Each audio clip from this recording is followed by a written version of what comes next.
Hello, hello, hello. Today is September 29th, Sunday, our new day. And we are the Chaotic Christians. I am Scott. I'm Kathie. I'm Lindsey. And I'm Doug. I'm Jared. Jared, why don't you introduce yourself to the rest of the podcast world? I'm Jared. All right, how about in a little bit more detail? Okay. I play music a lot. And where can people find out about your music? Oh, myspace.com/Forgotten Tragedies, my band. We're all about whoring other people's ministries. No, go check it out. You'll love their music if you like rock music or if you like good music. Check out ForgottenTragedy.com.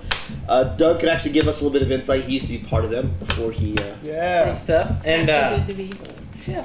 And what else, man? We usually do we start off with a how's your week. Yeah. Jared, let's hit you up first, man. 1 to 5. What do you think? I'm the new guy. And why? I'd say it was a 4. This week I started using the Indianapolis bus system and biking, Nice. to work, so I've saved a lot of money on gas. That was cool. Do you actually drive around Indianapolis a bunch, or typically, or in and out, or... For what, work or for... Why would you change over from the car to the bus? For work? A lot less for work. For work. A lot less on gas every week. It's like $40, $50 for gas, and this is like $14 a week or so for Nice. bus and biking. So Yep. definitely a lot more convenient. So Yeah, when I can't get a ride, like sometimes my coworker stays with me, so either I go to work with him or else I take the bus. yeah, Just the parking alone will kill you. Mhm. Just parking downtown. So. yeah, Amen. Totally. So 4 stars just for using the public transit system. yeah, and just for saving money. You know, like that was a big blessing out of it. Is I have some more money in the pocket. So Nice. Good deal. You're rocking. Kathy, how was your week?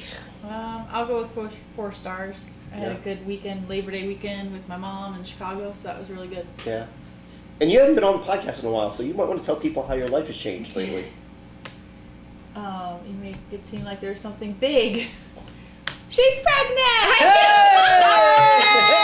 I like the way you say that. Everyone's going to expect me to say I'm pregnant. I'm not. Well, then what are you? So, I'm working at Eli Lilly as an administrative assistant, and I'm still doing my Tastefully Simple. So that's it. Cool. Yeah. Gainfully employed again. Always Yes. Yes. nice. All right. Well, I'm going to give my week, I'm going to say 3 out of 5 stars. It's been a tough week. Had to travel a ton for work. And I don't mind working hard. You know, working hard's not the problem. Traveling kicks my butt. You know, when you're on the road 10 or 12 hours a day just to do an hour or 2 of work, that all I want to do, all I did, I was either driving, working, or sleeping on this trip. And I'm just totally exhausted. That was part of why my week was 4 stars, too. I forgot. Oh! Nice. Lindsey, what do you got? I would say 4 stars. This is week 2 of my schooling, so it's getting a little slower. Oh, back to school. Nice. Yeah. Back to All school. right. And my birthday was on Friday. happy and I late got, birthday. Thanks. I called you. Kathy called me, and I got flowers in every room of the house. Wow. Oh my goodness. What a romantic person. Nice. I Yeah. know. And for me, I'd probably say, First year of marriage, too. yeah, there you go. I'd probably say 4 as well. Really rocking. Just been working a lot, but Labor Day weekend was fun. We got to spend some time with my parents, and yesterday we got to get together with some friends that we haven't had a chance to in a while, and just kind of commune and do life and catch up, and that kind of stuff's important. So. Any Labor Day traditions? No. No. Just get together, family, and hang? Yeah, definitely. Any Labor Day traditions for you guys? Well, since I live on my own now, I just kind of chilled out all Labor Day and just hung out with some friends and cooked some burgers, Right. We typically make the trip back to Chicago to hang out with Kathy's family, but I wasn't able to this weekend. Just had too much going on. Because it's my mom's birthday, too. And it's also your mother's birthday. Yeah. She shares the same day as Lindsey, so. Right. That's how it's All easy to great remember. people are born September 7th, apparently. That's right. Oh, is that how it works? Uh-huh. Okay. Oh, also a good week because it was Kathy and I's 6th year anniversary.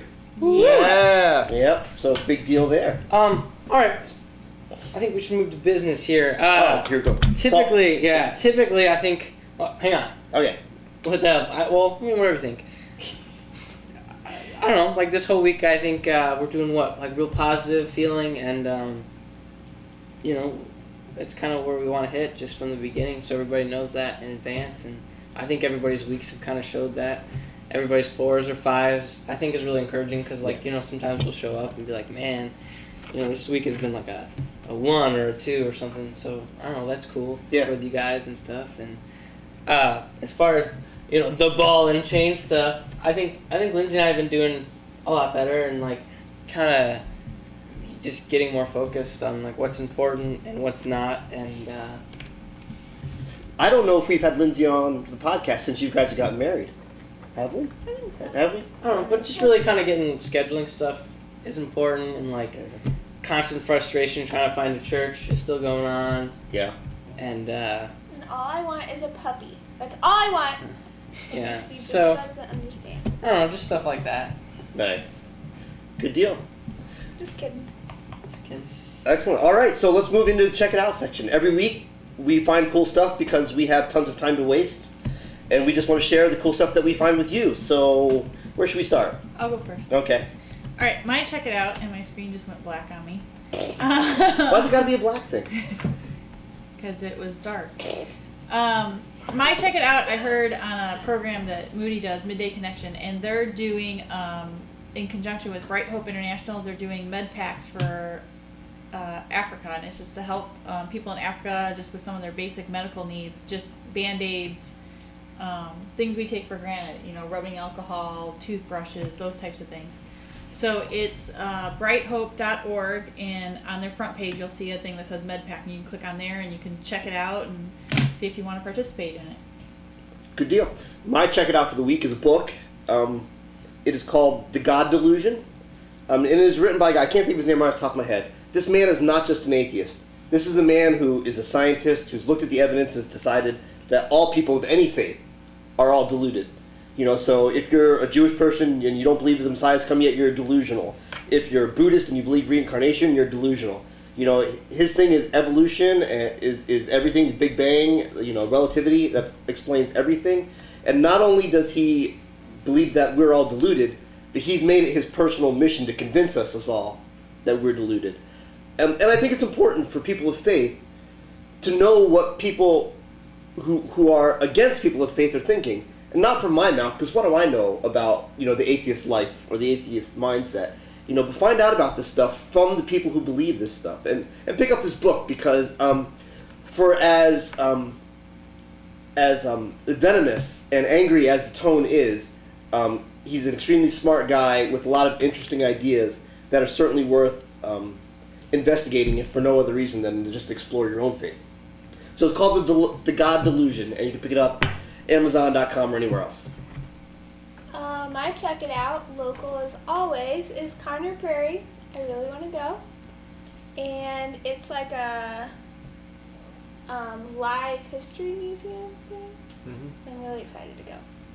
So, okay, and for me, I was kind of looking around and just like looking for just things that make a difference as usual, more localized, like help your community, your state, this and that.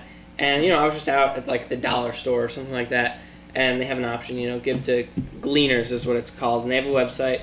It's just gleaners.org, and I scoped it out and stuff, and I was just really encouraged because especially around just a little bit north of where we live, there's a few soup kitchens, and they seem pretty active every time we drive by them.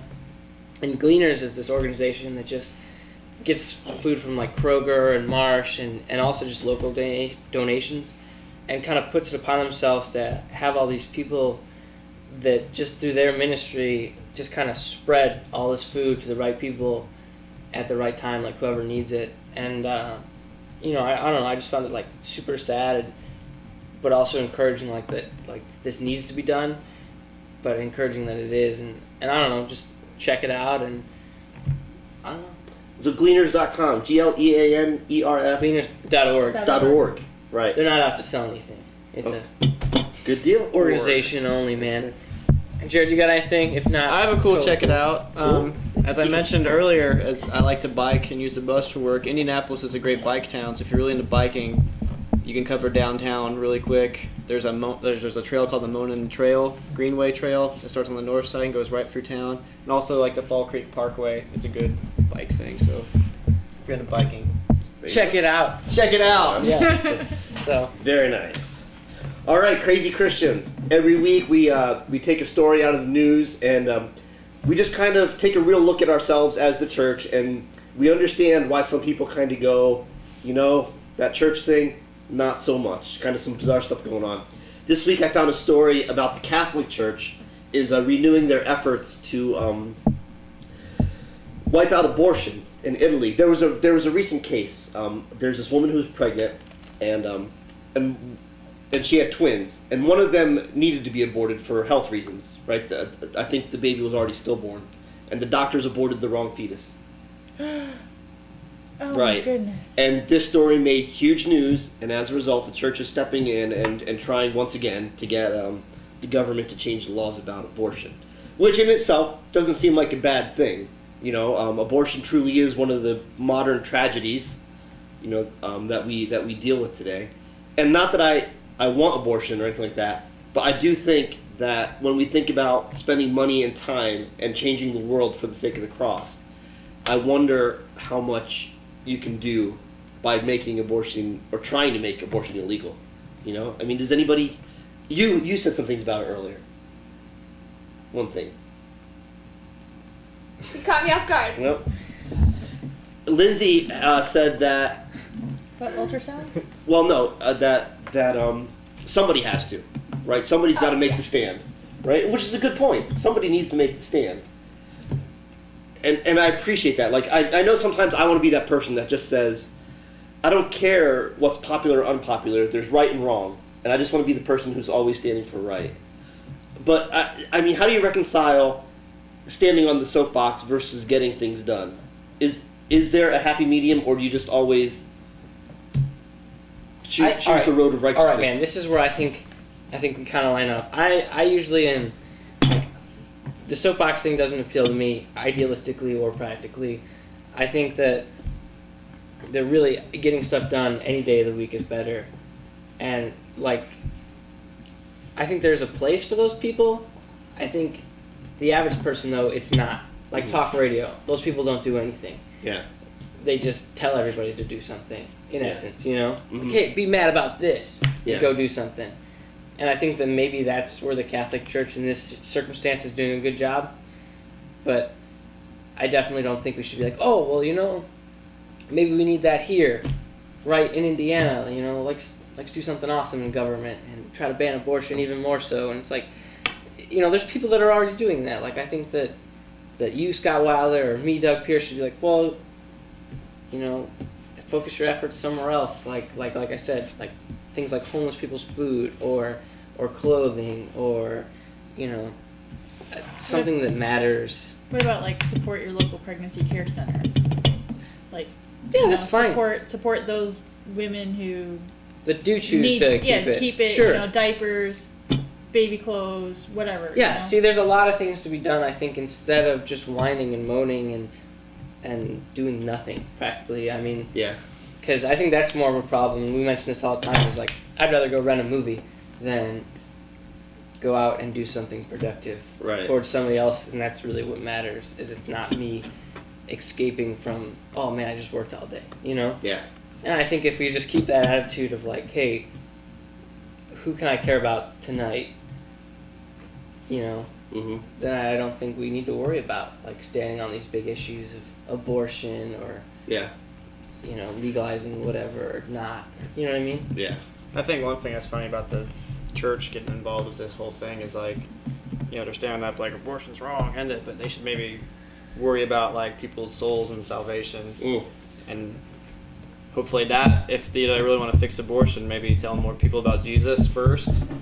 There you go. And that make more of a dent, because people would know the Lord in their hearts and know that it's wrong rather than just saying, abortion's wrong, dude. Yeah, and I think that the church has a bad name because of that. Yeah. Like all, you know, and I don't know. Yeah. So either way, I think if it was more of a movement towards the heart and like, you know, let's talk about, let's pour our resources, like all the stuff they've dumped in, maybe money or advertising or whatever against this abortion thing, they could have used to say, hey, here's Christ here.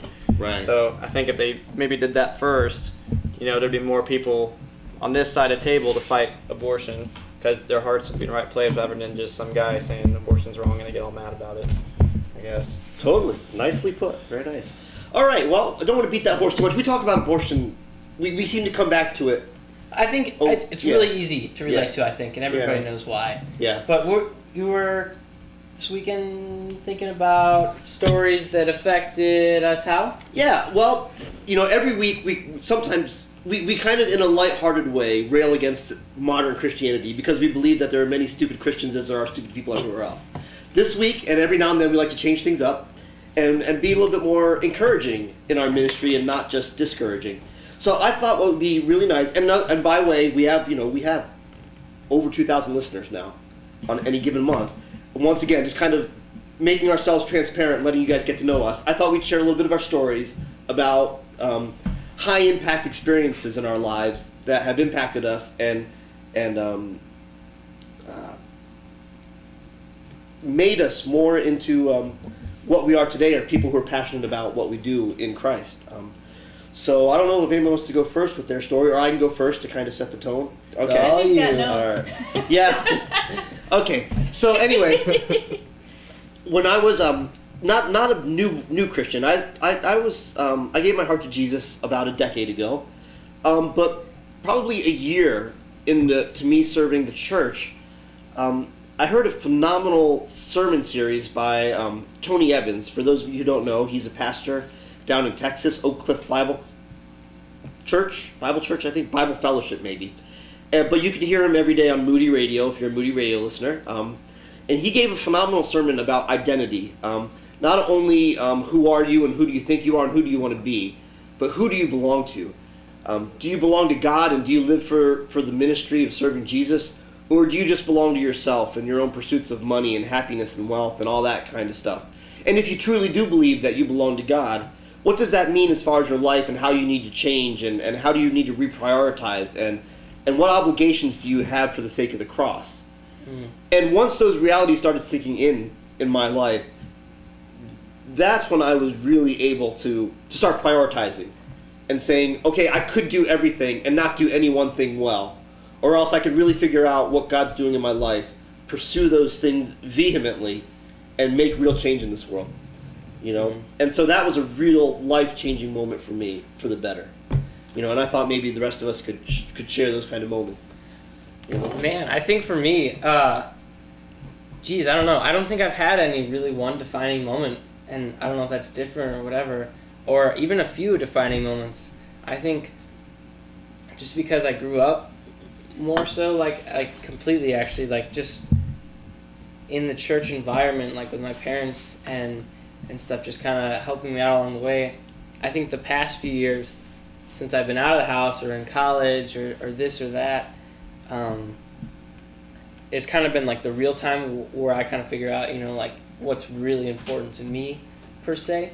And I just think maybe surrounding myself like with these people that I find that are like worthwhile for friends or worthwhile like people that I admire in my life.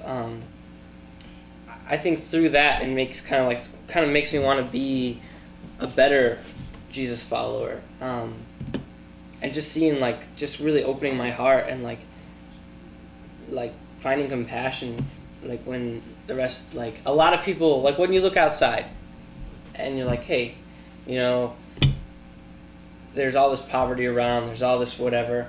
Like I think just lately in the past few years, so I guess maybe it's kind of been a slow, like I feel really sad and inside, and not like give up sad, and just like I really want to do something, especially for more of like the poverty type crowd. Yeah. And I think that's just, and it's constantly welling. It's not like a one moment. I think it's just getting stronger, and I think I'm excited to see where that goes. Yeah. To some extent, whether that's like social work or this or that. Yeah. But I don't know. I think it's been more of a build-up.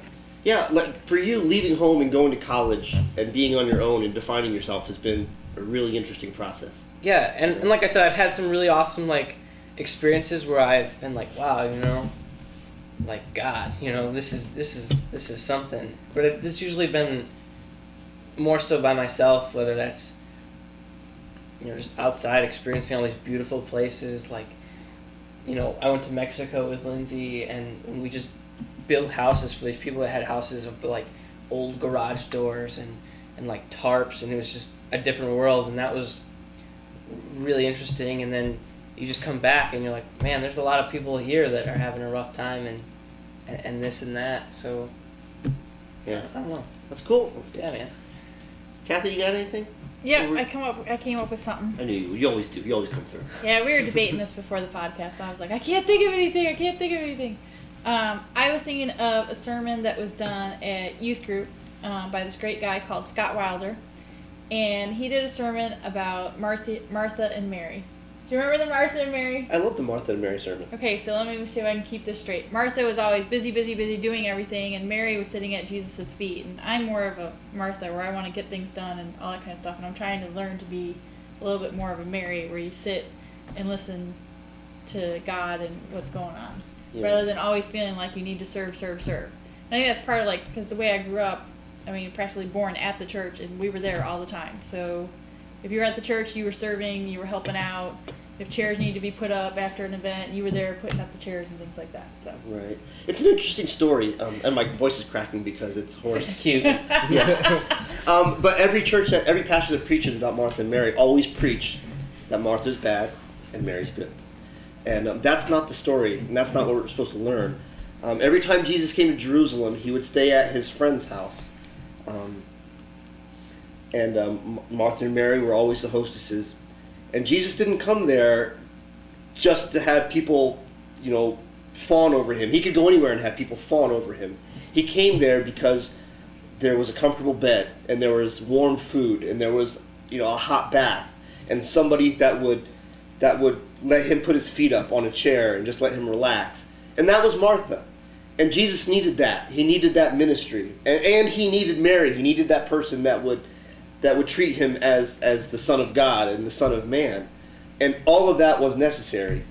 And I appreciate that affirmation. Thank you very much. And I hope that people hear this and know that if you're one or the other, that you're both necessary for the kingdom to work. Jared, you got something? Mine's actually one that just happened lately. About a month ago, my band went on tour to Canada. And yeah, A. They actually say A after like every sentence. I thought that was a myth, but I busted that myth. We had no money really. We left. Actually, right before we left, our van died. No van. So we borrowed a van. Had to rent a U-Haul trailer. And had no money, but God's like, go anyway. So we're like, okay. So we left. We played some dates, which half the dates weren't booked. Half the dates weren't confirmed with money, so we're just like, Lord, we're just trying to follow the Spirit, just do what you say. Yeah. And it was a big encouragement to me because, like, when you play locally, you get to know a lot of the kids. And really, if you play locally a lot, you don't have as many witness opportunities because they already know what you're about and you kind of know those kids' lives. So to go on tour and meet new kids, like, every night, you're like, fresh ground. So you can just meet a lot of kids and really witness, and that was a lot of fun and encouraging to me because I really saw God just move. Because every night we had a place to stay, food, like we were just talking about actually, food, place to stay, shelter, and like that always came through every single day, and like we never had to worry about nothing. So that was a big encouragement. I saw a lot of awesome scenery, like Pennsylvania's beautiful, upstate New York, and Canada. So it was really awesome. It was a big encouragement to me because just something I really think my heart should be in. So that was really cool. I was about to say Pennsylvania's not in Canada. Well, we went on the way.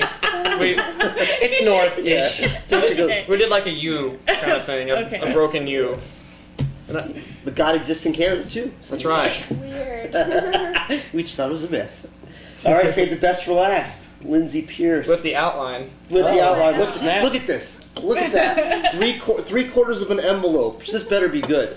Well, I was just going to touch on what Doug was just saying about Mexico. We went to Mexico last summer, about a year ago, and a really touching experience for me, and maybe you also, was the last day.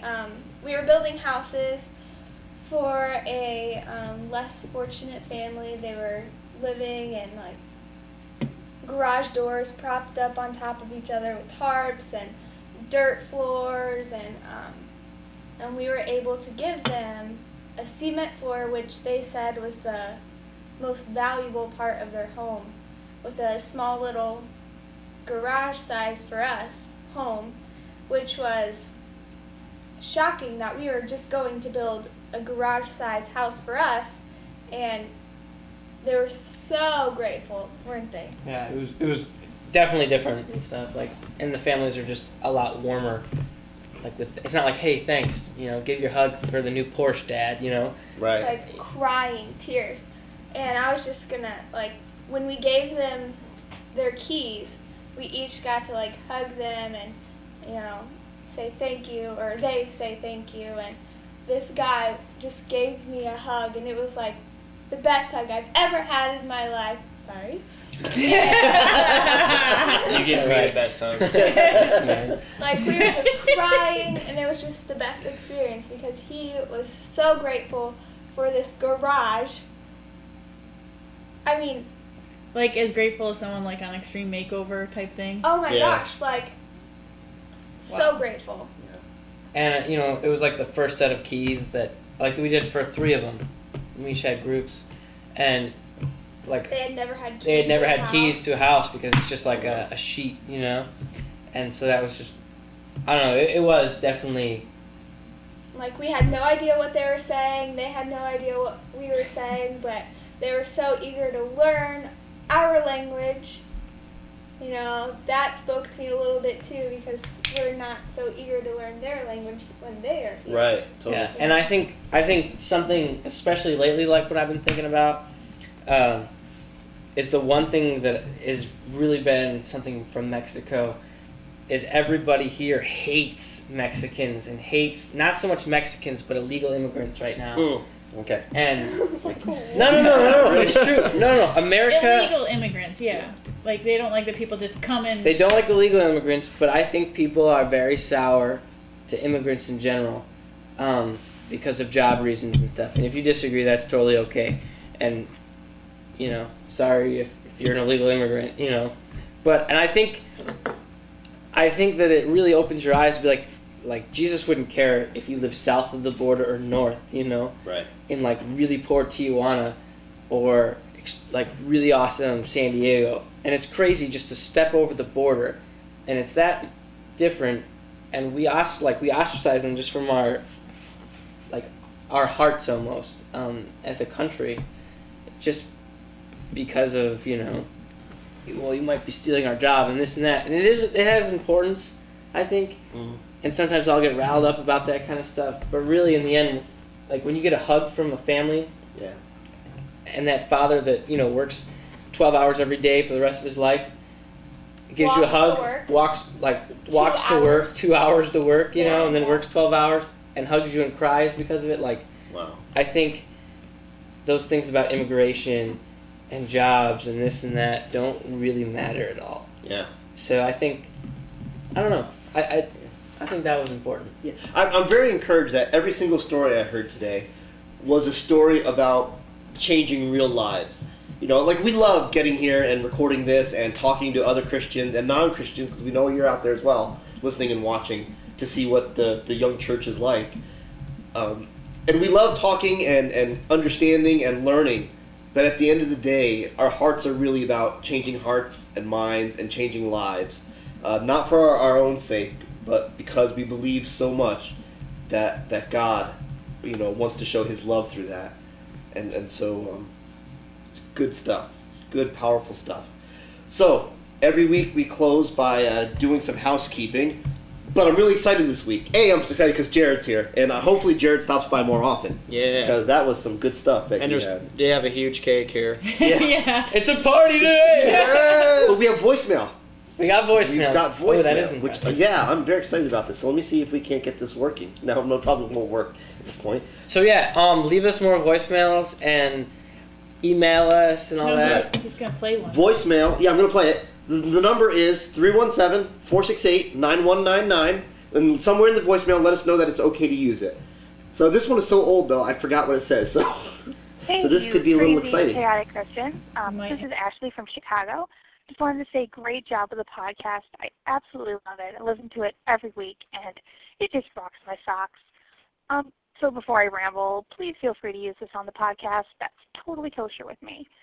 So I had a really cool check it out for you guys. I'm reading this awesome book right now called Take the Cannoli by Sarah Vowell. And if any of you guys have seen the movie The Incredibles, she plays the voice of Violet. So I thought that was pretty cool. It's basically just a bunch of stories about her crazy childhood and just observations she's made of her life and the world in general.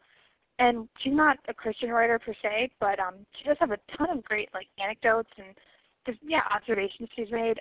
She grew up as a Christian in the Bible Belt when she was younger, so she just has a bunch of crazy stories about that. And I thought it was really cool. I'm really into memoirs and autobiographies, so I thought you'd like that too. I also have kind of a plug/prayer request. A good friend of mine, Tom, is going to be flying to Africa in a few months. He's going to be working with kids with AIDS in an orphanage. And God has really just put this trip and these kids on his heart, and it's really important to him.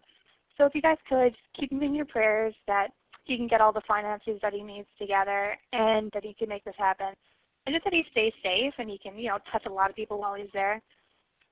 So again, great job, guys. Keep up the great work, and I'll be looking forward to the next show. Good night.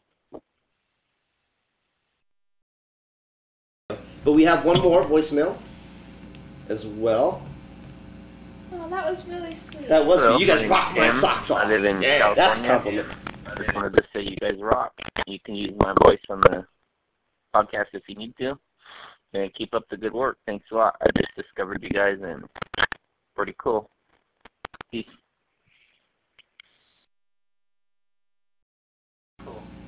So this is a new listener. This is a brand new voicemail, and they're just hearing us, so it's great. And I just love that. yeah, and That's so encouraging. we've had a couple emails come in that were really encouraging. Yeah, let me read one. We have one email that's particularly encouraging. Let me read it real quick. Okay. Our good friend Michael Johnson, who's been a friend of the show for a long time, he's my partner in crime in What Would Jesus podcast. And I'm not going to read the whole thing here, but just really quick, he starts out by saying, great show and he enjoyed the video. He's not sure that he'd watch the video every week, but he loves the interaction and the communication that we have. So just one more bit of encouragement. It's good stuff. So once again, give us a phone call, let us know, or email us. You can email me directly, scott@chaoticchristians.com. Or I'm just Doug at chaoticchristians.com. And we will get the word to our ladies or whoever else you'd like us to get the word to. Maybe if you'd like to propose to Jared or something, we could pass that along. I'm the only single one here, so. Yeah. But, hey, that's good. You had to get somebody new that was single since we married the other two off. Also, chaoticchristians.com is where you can find the show notes and the links to all the stuff that we talked about. Also, throughout the week, Doug and I post stuff on the website that you're not going to hear us talk about. Like, usually I post funny cartoons or anything I think is particularly stupid or crazy about the church. Or there's a really awesome high school doing a Queen song. Oh, the Bohemian Rhapsody a cappella. It's great. It's my favorite. Totally. So yeah, check out the website as well. We'd love for you to leave comments and let us know what we're doing well or not doing well and what to change. So good stuff. Good. And I think with that, we're going to call it a wrap. Thanks a lot, everybody. Have a great week. God bless. I'm Lindsay. I'm Scott. I'm Kathie. And Doug. I'm Jared. Yeah, we're out.